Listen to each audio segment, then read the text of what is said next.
Ay nako, sus Ginoo. Napakadami ng problema sa bansa, pati ba naman Facebook pag titripan mo pa. Papayag ba naman ng mga tao niyan? Nandiyan sa Facebook ang mga katotohanan na nangyayari sa bansa. May fake nga dyan, pero hindi lahat fake. Marami dyan ang totoo. Bakit naman pati Facebook pag titripan nyo pa? Ang dami kumikita sa Facebook, sa online na pagbebenta, mga affiliate sa TikTok, sa Shopee, sa Lazada. Paano na lang yung mga taong yun, yung mga inaasahan nila, papatanggal yung Facebook? Baka bumalik naman ang ano niyan, Friendster.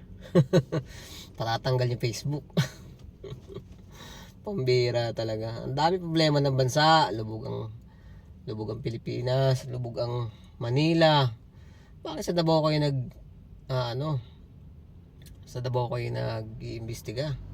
Imbestigahan nyo muna dito sa NCR, dahil dito ang marami ang mga taong na nagtatrabaho. Kumbaga, dito lahat ng sentro Dito kayo mag-ayos. Huwag muna nyong ayusin yung iba. Kasi sila dun, maayos naman sila ron 'Di ba? Ang gawin niyo,